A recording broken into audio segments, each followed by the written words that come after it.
Ladies and gentleman, Siddaramaiah ವಿರುದ್ಧವೇ CM ಕುರ್ಚಿ ಕದನದಲ್ಲಿರುವಂತಹ DK Shivakumar ಅವರಿಗೆ ಆನೆ ಬಲ ಬಂದಿದೆ. ಅದೊಬ್ಬ ನಾಯಕ ಡಿಕೆಗೆ ಶಕ್ತಿಯನ್ನ ನೀಡಿದ್ದಾರೆ. ಹಾಗಾದ್ರೆ ಡಿಕೆ ಸಿಎಂ ಆಗುವ ಆಸೆ ಈಡೇರುತ್ತಾ? ಡಿಕೆ ಬಲ ಹೆಚ್ಚಿಸ್ತಾ ಇರುವಂತಹ ಆ ನಾಯಕ ಆದ್ರೂ ಯಾರು? ಅದು ಯಾಕೆ ಅಂತೀರಾ?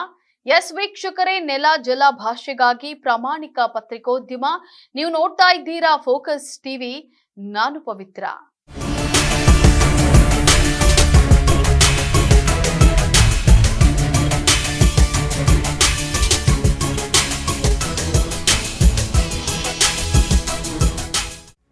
ಹೌದು, ಸಿಎಂ ಕುರ್ಚಿ ಕದನ ಕಾವೇರಿರುವ ಮಧ್ಯೆ ಡಿಕೆ ಬಲ ಮತ್ತಷ್ಟು ವೃದ್ಧಿಯಾಗಿದೆ. ಡಿಕೆ ಸಿಎಂ ಆಗುವ ಆಸೆ ಈಡೇರುವಂತಹ ಸಾಧ್ಯತೆ ಹೆಚ್ಚಿದೆಯಾ ಅನ್ನುವಂತಹ ಪ್ರಶ್ನೆಗೆ ಈಗ ಪುಷ್ಟಿ ಬಂದಿದೆ.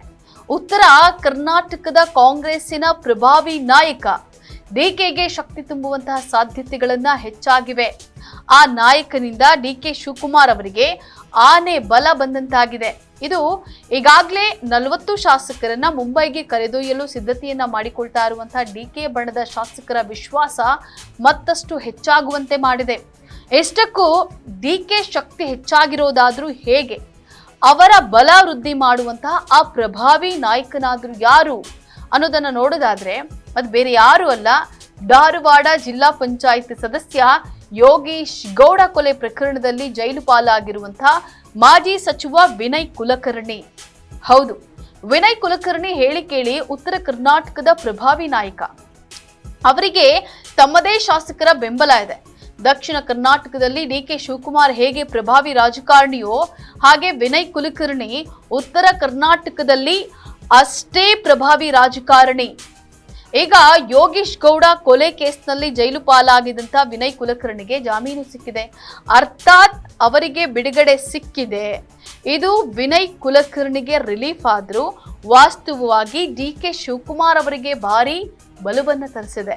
ಅದರಲ್ಲೂ ಕೂಡ ಸಿಎಂ ಕುರ್ಚಿ ಕದನ ಕಾವೇರಿರುವಂತಹ ಸಮಯದಲ್ಲೇ ವಿನಯ್ ಕುಲಕರ್ಣಿ ಹೊರಗೆ ಬರ್ತಿರೋದು ಡಿಕೆ ಶಿವಕುಮಾರ್ ಅವರಿಗೆ ಆನೆ ಬಲವನ್ನ ತರಿಸಿದೆ. ವಿನಯ್ ಕುಲಕರ್ಣಿ ಅವರು ಕೂಡ ತಮ್ಮದೇ ಬೆಂಬಲಿಗ ಶಾಸಕರನ್ನ ಹೊಂದಿದ್ದಾರೆ. ಅವರೆಲ್ಲರೂ ಕೂಡ ಸಹಜವಾಗಿಯೇ ಡಿಕೆ ಶಿವಕುಮಾರ್ ಅವರನ್ನ ಬೆಂಬಲಿಸಿದ್ದಾರೆ. ಹಾಗೊಮ್ಮೆ ಶಾಸಕರ ನಂಬರ್ ಗೇಮ್ ಆದಲ್ಲಿ ಡಿಕೆ ಶಿವಕುಮಾರ್ ಅವರ ಬೆಂಬಲಿಗ ಶಾಸಕರ ಶಕ್ತಿ ಹೆಚ್ಚಾಗುತ್ತೆ. ಇದು ಸಿಎಂ ಸಿದ್ದರಾಮಯ್ಯ ಅವರಿಗೆ ಸ್ವಲ್ಪ ಅಡ್ಡಿಯಾಗಲೂಬಹುದು.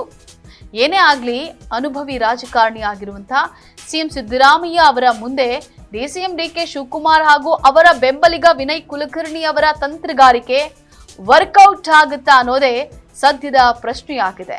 ಇದಾಗಿತ್ತು ಈ ಹೊತ್ತಿನ ಸ್ಪೆಷಲ್. ನೆಲ ಜಲ ಭಾಷೆಗಾಗಿ ನೋಡ್ತಾ ಇರಿ ಫೋಕಸ್ ಟಿವಿ.